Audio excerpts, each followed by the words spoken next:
Assalamualaikum, selamat datang di MCK Channel. Semoga kalian tetap sehat ya. Yuk kita mulai ceritanya.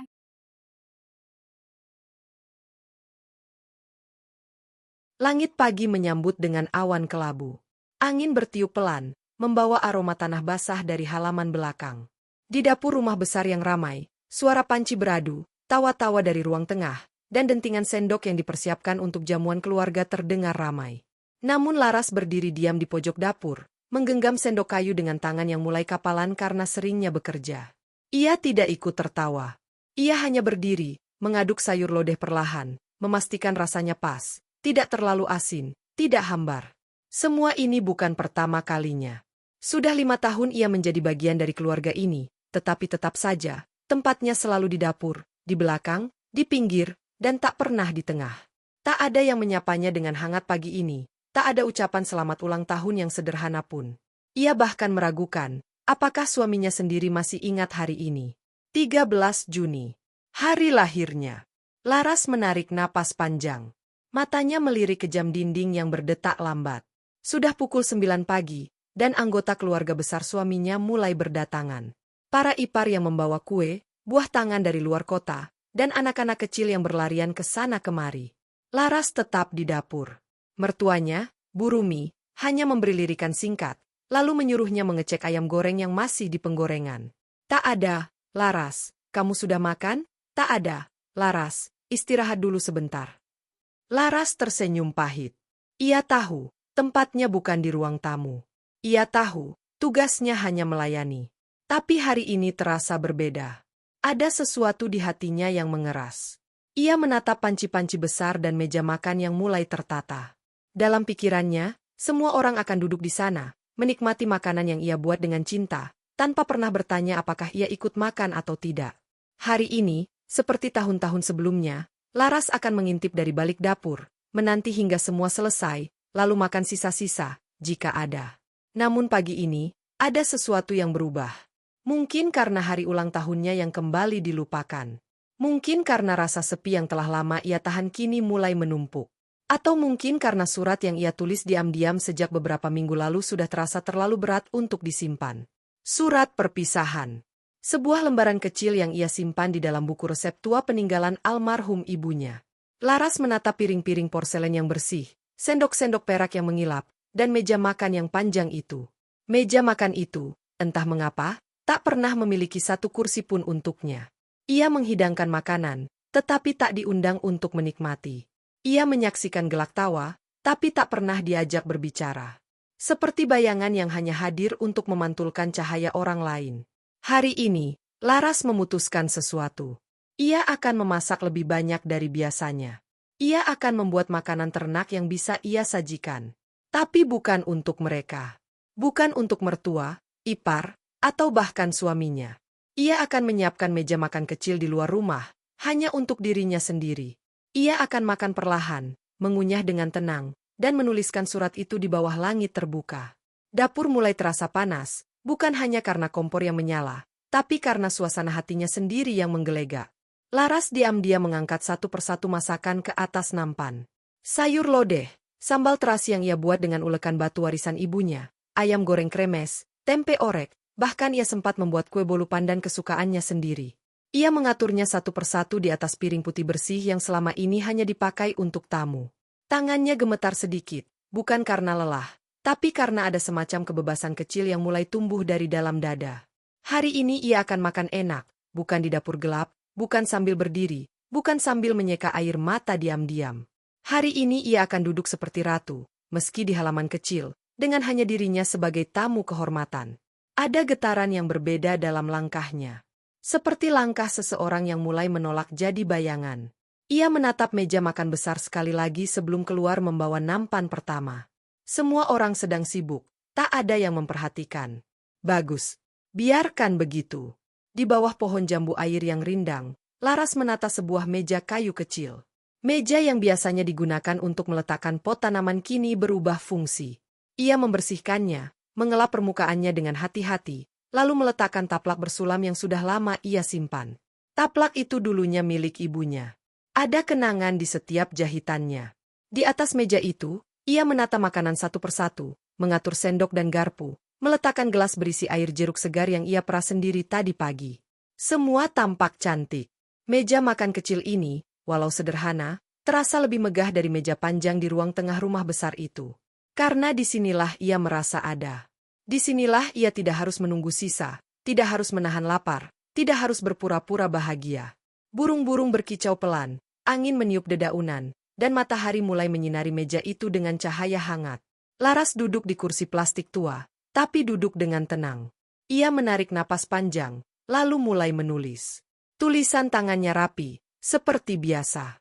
Ia menuliskan kata-kata dengan hati-hati, kalimat demi kalimat seperti aliran air yang akhirnya menemukan jalan keluarnya. Untuk kalian yang selama ini tak pernah melihatku, tulisnya di awal. Ia tidak menuliskan nama, tidak menyebut suami, ibu mertua, atau siapapun. Hanya, kalian, cukup untuk menyapu semua yang selama ini membuatnya merasa tak terlihat. Aku bukan bayangan. Aku bukan pelayan. Aku bukan boneka yang hanya bergerak saat dibutuhkan. Tangannya bergetar sedikit, tapi ia tetap menulis. Aku pernah berharap bisa menjadi bagian dari keluarga ini. Tapi mungkin, aku tak pernah benar-benar diterima. Hari ini, aku memilih untuk mencintai diriku sendiri. Tidak dengan teriak, tidak dengan marah, tapi dengan tenang, dan pergi. Di akhir surat, ia menggambar bunga mawar kecil, lambang kesukaan ibunya. Air mata jatuh satu persatu ke atas kertas. Tapi Laras tersenyum. Ia tidak menangis karena sedih. Ia menangis karena lega. Untuk pertama kalinya, ia merasa jujur pada dirinya sendiri. Ia meletakkan surat itu di atas piring kosong yang ia sisakan di meja. Lalu mulai makan. 1 sendok sayur lodeh masuk ke mulutnya. Rasanya gurih, hangat, familiar. Seperti pelukan. Lalu sambal, pedasnya menyengat. Tapi Laras tidak merasa perih. Ia justru tertawa kecil. Ini pertama kalinya ia menikmati makanan tanpa terburu-buru, tanpa suara keras dari ruang tengah, tanpa sindiran-sindiran halus dari ibu mertua. Ia makan perlahan, memejamkan mata di setiap kunyahan. Seolah berkata pada dirinya sendiri, kamu layak untuk rasa ini. Suara tawa dari dalam rumah terdengar samar, tapi Laras sudah tidak peduli. Untuk pertama kalinya, ia menciptakan ruangnya sendiri, mejanya sendiri, dunianya sendiri. Bukan untuk membalas, bukan untuk menunjukkan kekuatan, tapi untuk kembali pada sesuatu yang telah lama hilang, dirinya sendiri. Dan di sanalah, di bawah langit pagi, Laras makan sampai habis. Bukan sekadar untuk kenyang, tapi sebagai bentuk perpisahan. Bukan kepada rumah ini, tapi kepada dirinya yang dulu diam terlalu lama. Usai makan, Laras menyandarkan punggungnya pada kursi. Ia menatap langit biru yang mulai cerah, dengan awan tipis berarak pelan. Wajahnya terkena sinar matahari langsung, membuat kulitnya tampak lebih hangat, lebih hidup. Seperti seseorang yang baru saja dilahirkan kembali. Ia menutup mata sebentar, membiarkan angin memainkan helai-helai rambutnya yang terurai lepas hari ini. Tak ada kerudung. Tak ada penampilan rapi untuk dinilai. Hanya ia, dalam bentuk paling jujur, tanpa kamuflase. Laras tidak memikirkan apa yang akan dikatakan orang-orang nanti. Apakah mereka akan panik membaca suratnya? Apakah suaminya akan mengejarnya? Apakah ibu mertuanya akan marah? Ia tidak peduli. Karena pada titik ini, hidupnya bukan tentang mereka lagi. Ia telah terlalu lama menjadi siluet di balik panggung keluarga ini, terlalu sering menahan suara agar tak mengganggu kebisingan orang lain. Kini, ia telah berbicara, meski lewat surat. Dan suaranya, untuk pertama kalinya, hanya untuk dirinya sendiri. Dari jauh, terdengar suara memanggil-manggil namanya. Laras! Laras, ayamnya udah digoreng belum? Teriak salah satu iparnya dari balik dapur.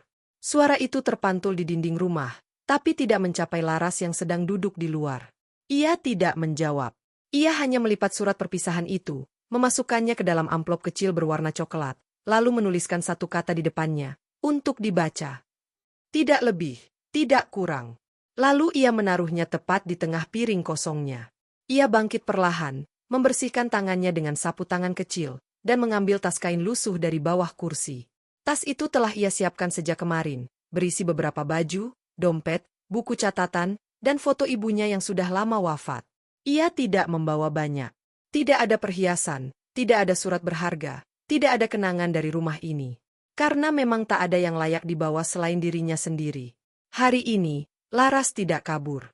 Ia berpamitan, secara diam-diam, penuh martabat. Ia berjalan pelan keluar halaman, melewati pintu samping rumah yang tidak pernah digunakan siapapun. Sepanjang langkahnya, ia melewati pohon-pohon yang dulu ia rawat sendiri. Pohon jeruk, pohon pandan, semak-semak bunga kertas yang sekarang tumbuh liar. Ia pernah menyirami mereka dengan cinta, berharap rumah ini menjadi tempat yang hangat untuk siapapun. Tapi cinta yang ia berikan tidak pernah kembali. Di ujung jalan kecil itu, Laras berhenti sejenak. Ia menoleh ke belakang, melihat rumah besar itu sekali lagi. Tidak dengan kebencian, tidak dengan amarah.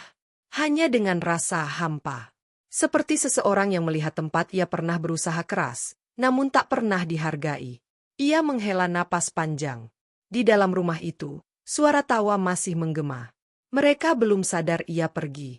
Mungkin nanti, saat makanan sudah habis, saat piring kotor menumpuk, barulah mereka sadar, seseorang yang selama ini mereka anggap remeh, telah benar-benar meninggalkan meja itu. Dan tak akan kembali. Laras berjalan menyusuri trotoar kecil yang mengarah ke terminal kota. Tak banyak orang pagi itu, hanya beberapa penjual sayur yang sedang beres-beres lapak.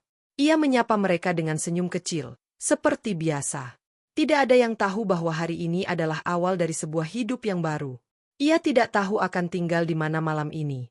Ia tidak tahu akan bekerja apa. Tapi anehnya, ia tidak takut. Tidak seperti dulu, ketika ia takut dikucilkan, takut dikata-katai, takut suaminya tidak membela. Sekarang, rasa takut itu telah digantikan oleh sesuatu yang lebih kuat, ketenangan. Laras tidak ingin membalas. Ia tidak ingin membawa dendam. Ia hanya ingin menjadi manusia yang layak makan di mejanya sendiri. Dengan kursi yang disediakan untuknya. Dengan piring yang bukan sisa. Dengan air yang dituangkan karena ia pun haus, bukan karena semua orang lain sudah kenyang. Ia berjalan terus, langkahnya ringan. Mungkin ini bukan akhir. Mungkin ini awal. Dan Laras akhirnya merasa hidup. Bus kota yang ia naiki tidak penuh. Hanya ada 2 penumpang lain, seorang ibu muda yang menggendong anaknya dan seorang pria tua yang tertidur di kursi belakang. Laras memilih duduk dekat jendela. Ia memeluk tas kainnya erat-erat sambil memandangi jalanan yang pelan-pelan berubah pemandangan. Warung-warung kecil, pertokoan tua, pohon-pohon besar yang daunnya rontok satu persatu. Semua tampak seperti fragmen yang menyambut keputusannya. Dalam pantulan kaca jendela, Laras melihat dirinya sendiri. Matanya bengkak, tapi tidak lagi sendu. Ada cahaya samar yang belum pernah ia lihat sebelumnya. Cahaya seseorang yang telah melepaskan. Ia tak mengira bahwa pergi dari rumah bukan berarti melarikan diri.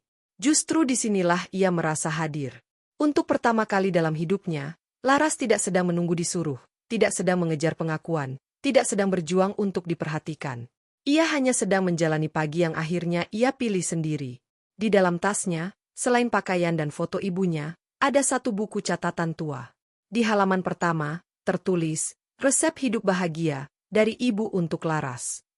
Ia membukanya perlahan. Di dalamnya bukan hanya resep masakan, tapi juga pesan-pesan kecil yang dulu ibunya tulis ketika Laras baru menikah. Kalau mereka tak menyapamu di meja makan, jangan khawatir. Nah, suatu hari, kamu akan punya mejamu sendiri.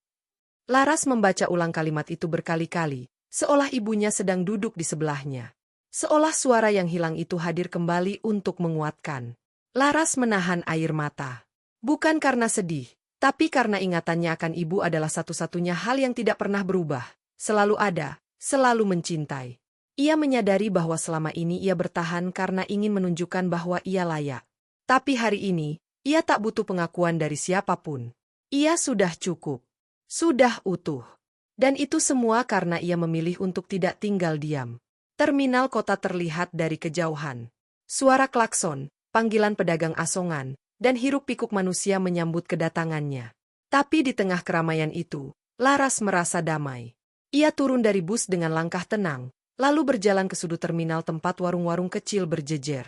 Di salah satu bangku, ia duduk dan memesan segelas teh manis. Sambil menunggu, ia membuka dompetnya.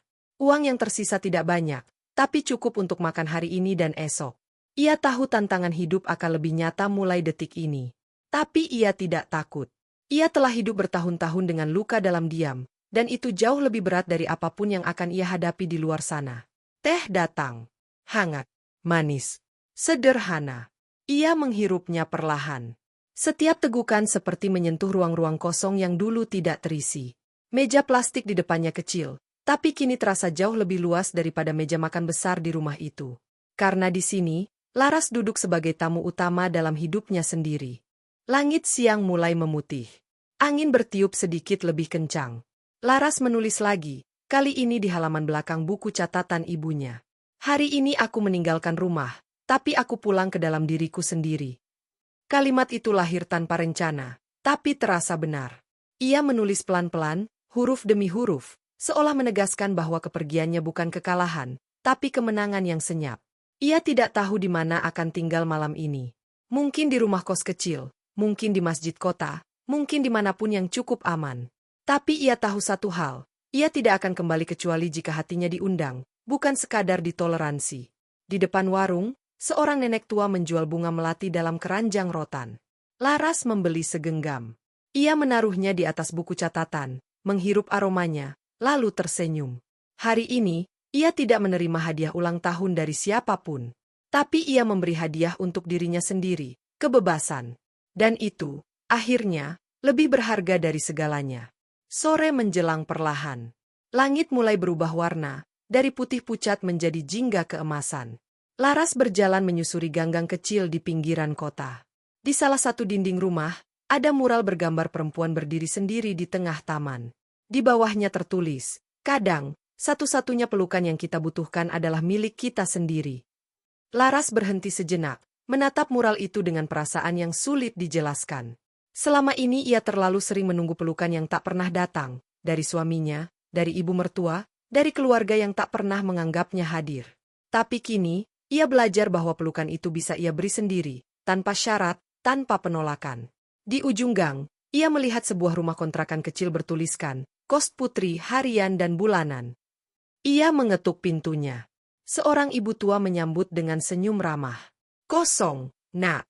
Kamar belakang, ada kasurnya, kipas, dan jendela yang menghadap taman kecil. Laras mengangguk. Ia tak menawar, tak banyak tanya. Ia hanya tahu, tempat sekecil ini terasa jauh lebih luas dari rumah megah yang dulu ia tinggali, karena tempat ini menerima kehadirannya tanpa perhitungan. Di kamar itu, hanya ada kasur tipis, meja kecil, dan dinding yang dicat putih kusam. Tapi Laras merasa lega. Ia menaruh tasnya, duduk di pinggir kasur, dan membiarkan dirinya berbaring untuk pertama kalinya tanpa beban keluarga besar yang menggantung di pundaknya. Langit di luar berubah menjadi merah keunguan. Ia membuka jendela, menghirup udara senja yang lembut, lalu menutup mata.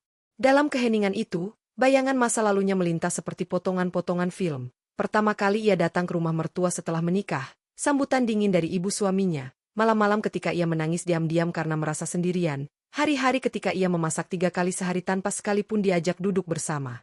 Semuanya datang dan pergi, meninggalkan jejak seperti bekas luka. Tapi luka itu kini bukan lagi tanda kelemahan. Ia adalah pengingat bahwa Laras telah bertahan, dan sekarang, ia memilih untuk hidup, bukan hanya bertahan. Ia menyalakan lampu kamar, menulis beberapa baris lagi di buku catatannya. Aku akan belajar menjadi rumah untuk diriku sendiri. Malam tiba.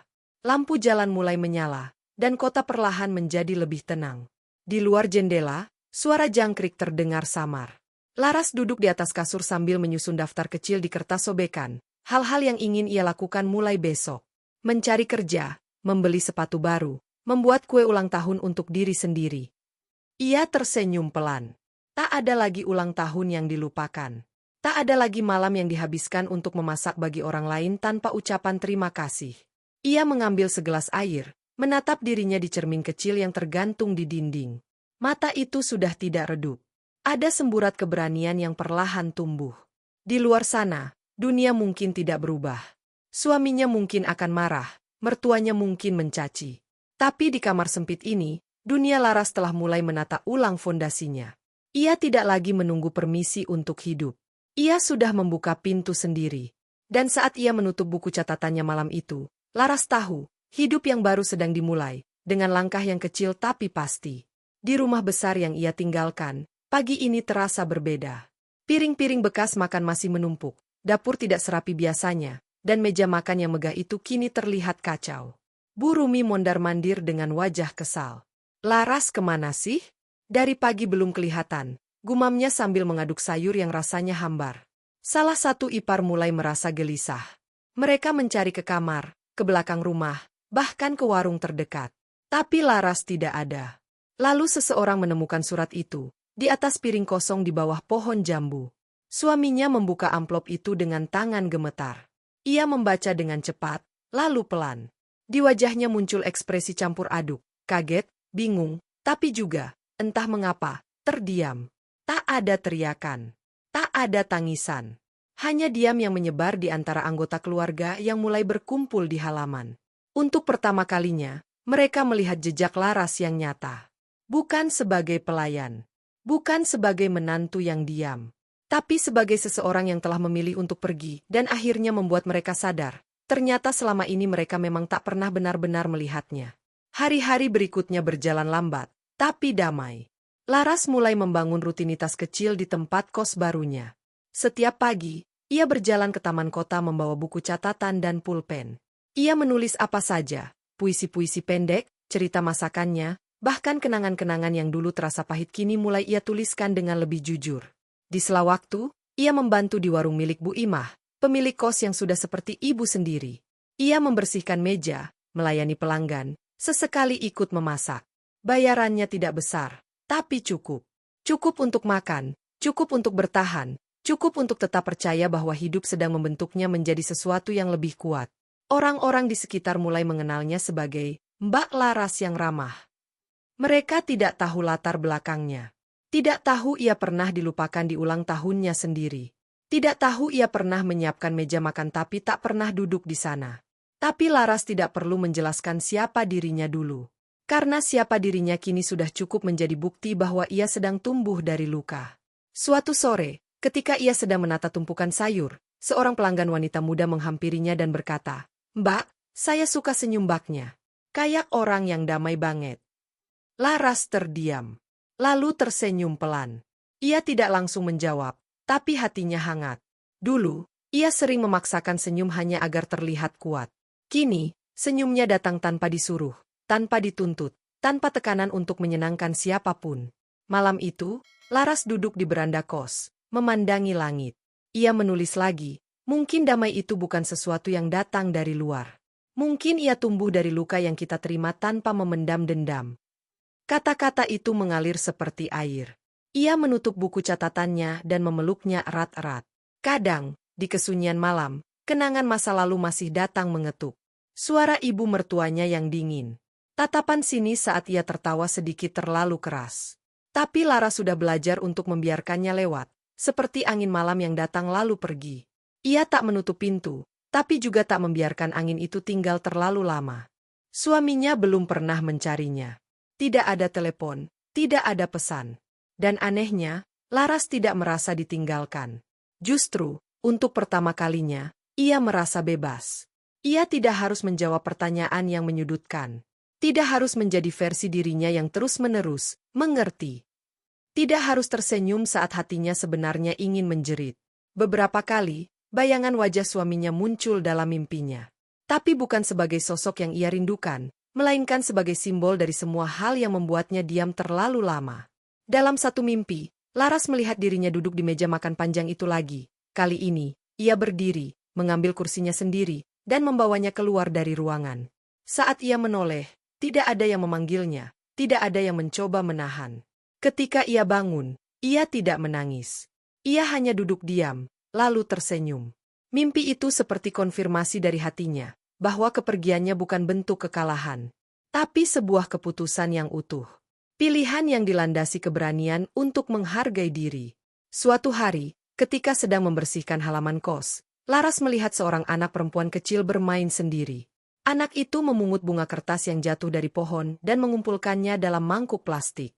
Ia tampak serius, seolah sedang menyiapkan pesta besar.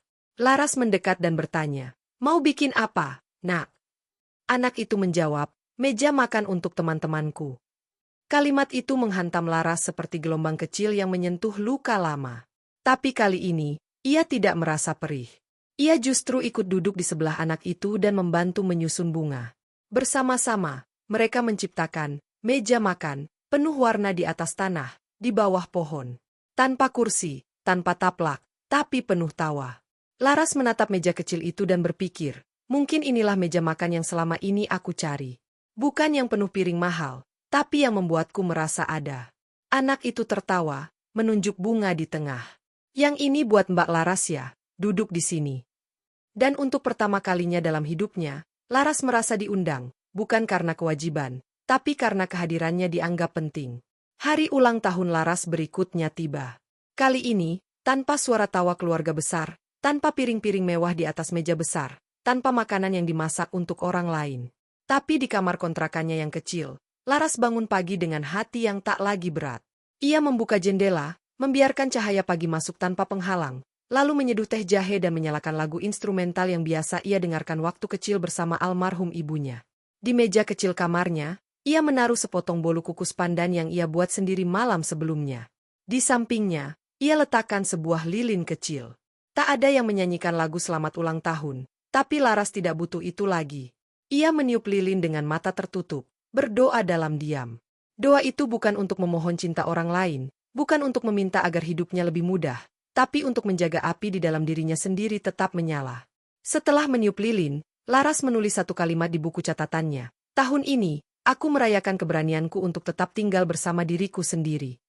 Siang harinya, beberapa anak dari gang sebelah datang ke warung Bu Imah, tempat Laras biasa membantu. Mereka sering bermain di sekitar warung, kadang meminta air minum, kadang hanya bercerita.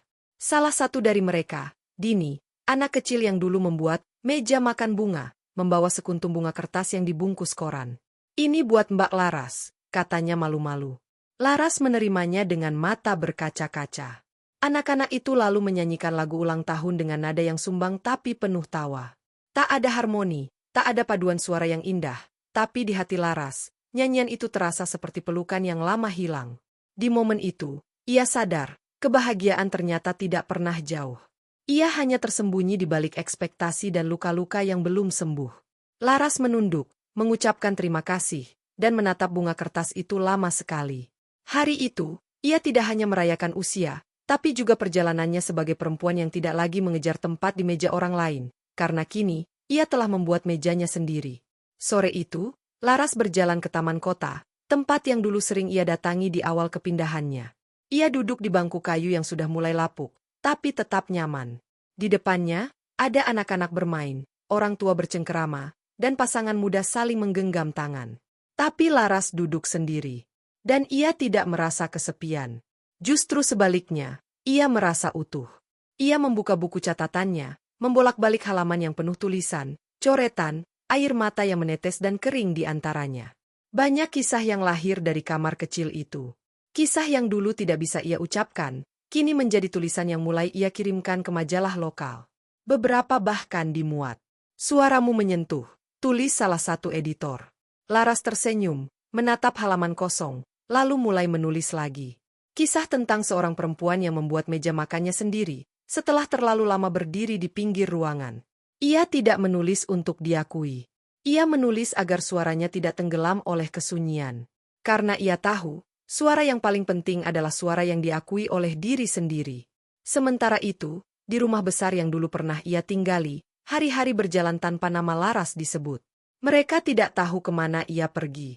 Suaminya kadang duduk di kamar yang dulu mereka tempati berdua, memandangi tempat tidur kosong, lalu bangkit dengan kesal dan keluar rumah. Bu Rumi kembali mengurus dapur, tapi tidak pernah bisa memasak seenak Laras. Para ipar yang dulu banyak menuntut mulai pelan-pelan kehilangan kenyamanan. Tak ada lagi yang siap sedia menyuguhkan teh, membersihkan meja, atau mengatur acara keluarga diam-diam di balik layar. Rumah besar itu tetap berdiri kokoh, tapi ada kekosongan yang tidak bisa dijelaskan. Suatu hari, seorang tetangga berkata pada Bu Rumi, "Sayangnya, menantu yang rajin malah pergi." Bu Rumi tidak menjawab. Ia hanya menatap meja makan di ruang tengah yang kini terlihat terlalu luas. Terlalu sunyi. Dan untuk pertama kalinya, ia sadar, kursi yang kosong itu bukan karena tidak ada yang duduk, tapi karena seseorang telah memilih untuk tidak lagi menunggu undangan yang tak kunjung datang. Laras kini tak hanya dikenal sebagai penjaga warung atau penulis cerita pendek lokal, tapi juga sebagai perempuan yang selalu menyempatkan diri mendengarkan. Orang-orang mulai datang padanya, bercerita tentang hidup mereka, luka mereka, perasaan mereka yang lama terkubur. Ia tidak pernah merasa dirinya sebagai penolong. Ia hanya menjadi telinga, karena ia tahu betapa pentingnya didengar. Suatu malam, seorang gadis muda dari kos sebelah mengetuk pintu kamarnya. Ia menangis, bingung, merasa tak berguna karena gagal ujian masuk kuliah. Laras mempersilakannya duduk, membuatkan teh hangat, lalu berkata, "Kamu masih hidup. Dan itu sudah cukup untuk memulai lagi." Kalimat sederhana itu membuat gadis itu terdiam, lalu menangis lebih keras, bukan karena sedih, tapi karena akhirnya merasa dipahami. Dalam keheningan malam, Laras menyadari satu hal penting, mungkin selama ini hidup memberinya luka, agar suatu hari ia bisa menjadi tempat yang nyaman bagi orang-orang yang juga terluka. Dan kini, ia bukan lagi bayangan. Ia adalah cahaya kecil di ruang-ruang yang pernah gelap. Satu pagi yang dingin, Laras menerima surat. Bukan dari suaminya, bukan dari keluarganya, tapi dari sebuah penerbit kecil. "Kami tertarik menjadikan kumpulan tulisan ibu menjadi buku," begitu isi suratnya. Laras membaca surat itu dengan tangan bergetar.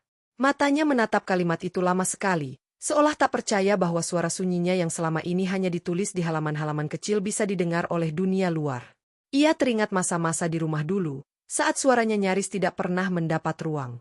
Saat ia bicara, orang-orang mengabaikan. Saat ia marah, mereka menyebutnya tidak tahu diri. Kini, tulisannya akan dibaca banyak orang. Bukan karena ia berteriak, tapi karena ia memilih untuk berkata jujur, tenang, dan tidak tergesa. Laras memeluk buku catatannya, lalu menangis. Tapi ini bukan air mata luka. Ini adalah air mata penerimaan. Akhirnya, ada yang melihatnya. Bukan sebagai istri dari siapa, menantu dari siapa, tapi sebagai Laras, perempuan yang memilih untuk hadir bagi dirinya sendiri. Beberapa bulan kemudian, buku pertamanya terbit. Judulnya sederhana, "Meja Makan Tanpa Kursi Untukku." Ia tidak pernah menyangka bahwa cerita yang lahir dari luka bisa menjadi jembatan bagi banyak perempuan yang pernah merasa terpinggirkan.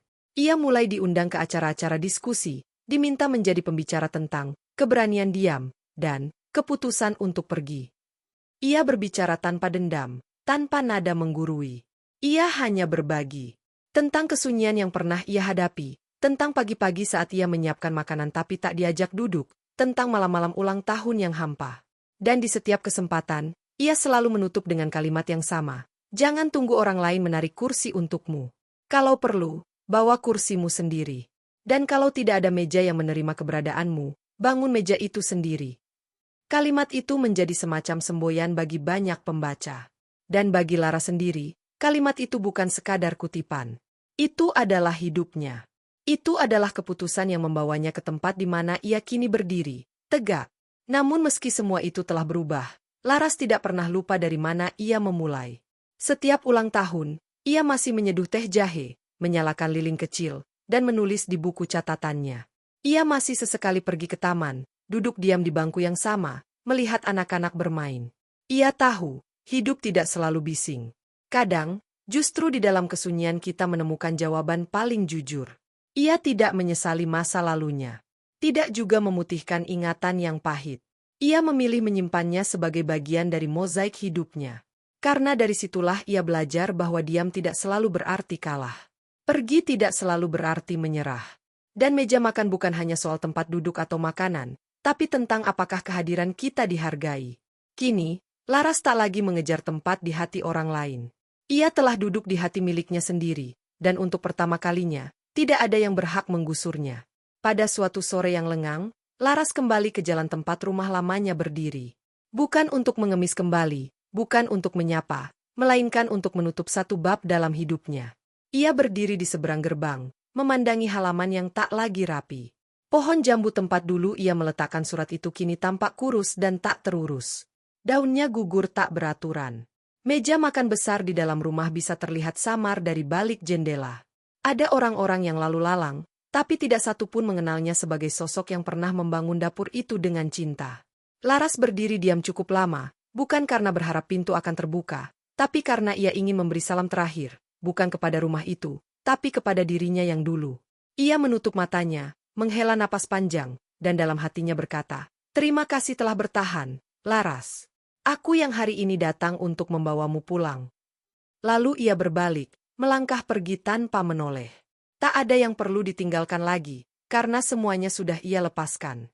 Di perjalanan pulang, Laras mampir ke pasar kecil. Ia membeli satu taplak meja bermotif bunga melati. Taplak itu mengingatkannya pada milik ibunya dulu, yang dulu hanya ia keluarkan saat ada hari istimewa.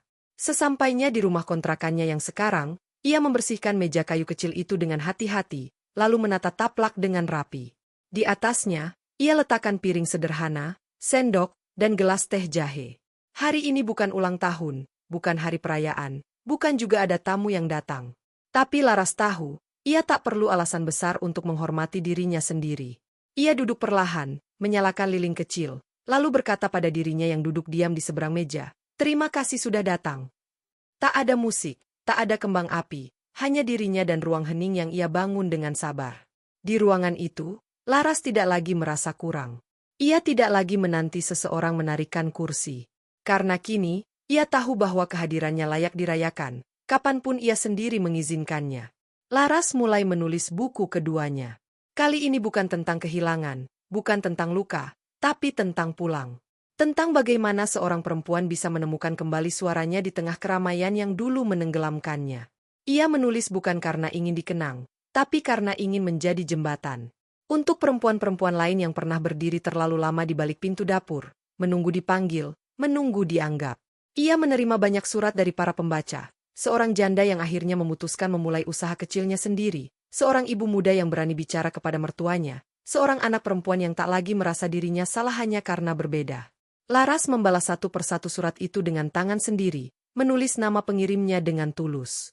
Ia tahu betapa berharganya ketika seseorang yang tak kita kenal benar-benar melihat kita. Dan melalui kata-kata, Laras kini melihat mereka semua. Ia tidak lagi sendirian. Dan ia tahu, kisah hidupnya telah menjadi kursi kosong yang kini bisa ditempati oleh banyak jiwa yang dulu tak punya ruang. Di akhir bukunya nanti, Laras tahu, ia akan menulis satu kalimat terakhir. Kalimat yang bukan hanya menutup cerita, tapi membuka pintu bagi siapapun yang membacanya. Jika kau pernah merasa tak ada kursi untukmu di meja manapun, maka bangunlah mejamu sendiri. Tidak harus besar, tidak harus megah. Asal kau bisa duduk di sana sebagai dirimu sepenuhnya, maka itu sudah lebih dari cukup. Dan Laras akan menutup buku itu sambil tersenyum. Bukan karena semuanya kini sempurna, tapi karena ia telah berdamai. Ia telah memilih hidup yang sunyi tapi jujur, sederhana tapi penuh makna. Ia tak lagi menuntut orang lain untuk memberinya ruang, karena kini, ia telah menciptakan ruang itu dengan tangannya sendiri. Dan saat ia duduk di depan meja kayunya, di bawah cahaya lampu yang temaram, Laras tahu satu hal, ia tak pernah benar-benar kehilangan apapun. Ia hanya sedang mencari jalan pulang. Dan akhirnya, ia telah sampai. Itu dia cerita kita hari ini. Jangan lupa like, komen, dan subscribe.